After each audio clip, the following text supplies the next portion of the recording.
अच्छा हैदर, जब हम फेकनेस की बात करते हैं, जब हमारे जिस तरह आपने बात की तज़ाद होता है हमारे रियल लाइफ में और सोशल लाइफ के अंदर, तो डेफिनेटली आपके अंदर एक सोशल प्रेशर क्रिएट हो जाता है। सोशल प्रेशर किस बात का? फॉर एग्जांपल, मेरी कैपेसिटी नहीं है सिविक रखने की, लेकिन मुझे सोशल मीडिया पे सिविक दिखानी है। ठीक है, मेरी कैपेसिटी नहीं है एक स्पेसिफिक लाइफ स्टाइल को मेंटेन करने की, लेकिन मैं सोशल मीडिया पे दिखाना है या दिखाया हुआ है। अब जब मैंने उसको दिखाना है तो उस दिखाने के लिए मेरे पास एक प्रेशर है। ठीक है, मुझे डेफिनेटली रील्स पोस्ट करनी है, मुझे स्पेसिफिक जगहों पे जाना पड़ेगा शूट करने के लिए, उसको डालना, उसको मेंटेन, हाँ बिल्कुल ऐसे ही है। और हमने बेशक उसको बड़ी मेहनत करके सोशल मीडिया पे दिखा भी दिया। अब उस दिखाने के बाद उस भरम को हमने रियल लाइफ के अंदर मेंटेन भी करना है। डेफिनेटली लोग फिर आपको जानते होंगे, देखते होंगे। तो आपको क्या लगता है कि ये जो हमारा तजाद है, ये हमारी लाइफ के अंदर सोशल प्रेशर्स किस तरीके से क्रिएट करते हैं? देखिए, डोपामिन के बारे में आपने बिल्कुल बिल्कुल ऐसे ही है। That is the pleasure hormone basically. बिल्कुल बिल्कुल और डोपामिन जो है ना, वो इंसान के अंदर रिलीज होती है जब भी सही आप है। किसी सिचुएशन को एंजॉय कर रहे होते हैं, या फिर एक्सपर्ट्स कहते हैं कि जब आप किसी एक चीज को, एंजॉयमेंट को एंटिसिपेट भी कर रहे होते हैं, बिल्कुल मैं करने वाला हूँ एंजॉय, ऐसे ही तब भी डोपामिन रिलीज होती है। ऐसे ही आज के दौर के अंदर अब जितनी लेटेस्ट स्टडीज आ रही है उनके जरिए बात हमें मालूम होती है कि सोशल मीडिया की वजह से जो डोपामिन हिट है, it is almost reaching that those level जो कि एडिक्शन के लेवल बिल्कुल, हाँ ऐसे ही है। और इस वक्त वेस्ट के अंदर बहुत ज्यादा हो चुका है। सही है। मतलब प्लेटफॉर्म्स के नाम अगर आप लें तो बेशुमार एक प्लेटफॉर्म नहीं रहा ऐसे ही है। शॉर्ट फॉर्म कंटेंट की वजह से।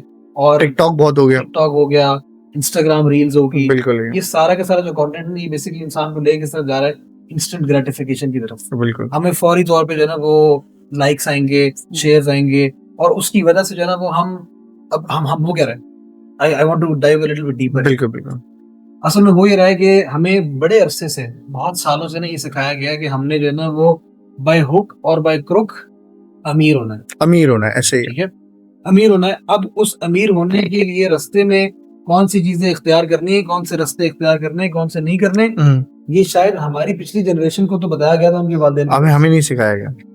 हमारे लिए ये चीजें आहिस्ता आहिस्ता आहिस्ता जो है ना वो बिलर होती जा बिल्कुल रही नायाब होती जा रही है, है। ऐसे ही है। और जो हमारी अभी जो हम लोगों की औलादें हैं, बिल्कुल उनके सामने तो ये डिस्कशन बिल्कुल ना होने के बराबर है, ऐसे ही है। ये बिल्कुल नायाब हो चुकी है अभी। तो हो क्या रहा है, वो ये रहा है कि जब सोशल मीडिया को ये नई जनरेशन देखती है, ऐसे ही है। वो देखती है कि सोशल मीडिया को मोनेटाइज किया जा सकता है, और इस सोशल मीडिया के ऊपर चाहे आप कपड़े उतारो, चाहे आप सनसनी पिलाओ, चाहे आप झूठ बोलो, ठीक है, चाहे आप किसी की इज्जत उछालो, चाहे आप रोस्टिंग करो, ऐसे ही है। whatever you do, as long as you are getting clicks, बिल्कुल you are relevant, बिल्कुल you will get ads, you will get PR packages।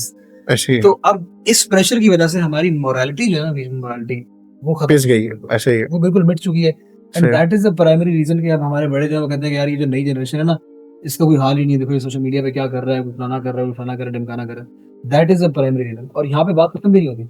इसकी एक और फ्लिप साइड ये है कि जिस शख्स, देखिए हर बंदा मशहूर नहीं हो सकता, ऐसे ही है। ऐसे ही हर बंदा कामयाब नहीं हो सकता। Not everyone will crack the algorithm. ऐसे ही है। आप भी जानते हैं, मैं भी जानता हूँ, ऐसे ही ऐसे ही हजारों क्रिएटर्स मौजूद है इस वक्त। ऐसे ही। लेकिन जो शख्स एल्गोरिथम क्रैक नहीं कर पाएगा, अब उसको क्या होता है, उसको जो है ना वो फेलियर होता है, उसको प्रेशर होगा। मैं कामयाब नहीं हूँ, मैं मशहूर नहीं हो रहा, मेरी रील्स नहीं वायरल हो क्या रही। करेगा, हाँ रील, अब वो क्या करेगा, अब वो उसके अंदर चाहे अपनी बीवी दिखानी है, ठीक है, ऐसे ही है। चाहे अपनी फैमिली दिखानी है उसके अंदर, चाहे झूठ बोलना है, चाहे गालम गलोच का सहारा लेना है आपने, ठीक है, चाहे इट कुड बी रोस्ट करना है किसी को, चाहे किसी को रोस्ट करना ऐसे ही है। है। अब वो वाले काम करना शुरू कर देगा, या किसी और का नाम लेके अपने आप को रेलेवेंट रखने के लिए भी काम करना शुरू कर देगा। ऐसे ही है। या एक और बड़ा मशहूर काम है वो ये है कि आप ना मौलवी को और इस्लाम को बैश करना शुरू कर दो, ये भी बहुत बिकता है। ऐसे ही आप बहुत बिकता मौलवी के कंधे पे रख के बंदूक फायरिंग शुरू कर दो, और लोग बिल्कुल। फौरन देखते हैं कि हाँ यार देखो ये बंदा ठीक बात कर रहा है। सही बात। There are plenty of it. Basically जब मोरालिटी की लाइन ब्लर हो जाती है, तब आप सोशल मीडिया के ऊपर आके हर तरह की जो है ना वो खराफात कर सकते हो। और इन लोगों की दर हकीकत एक्चुअल जो अपनी पर्सनल लाइफ है, it is extremely miserable. Why is it miserable? Because they know what they doing is incorrect. वो सेटिस्फाइड नहीं होंगे, लेकिन उनकी मजबूरी इसलिए बन गई है क्योंकि भाई कट थ्रोट एनवायरनमेंट है, पैसा चाहिए, रेलेवेंट रहना है। अगर रेलेवेंट रहना है, सनसनी फैलानी है, सनसनी नहीं है तो देखेगा नहीं। तो ये बीमारियां हमारे अंदर इसलिए पैदा होती जा रही हैं। बिल्कुल बिल्कुल।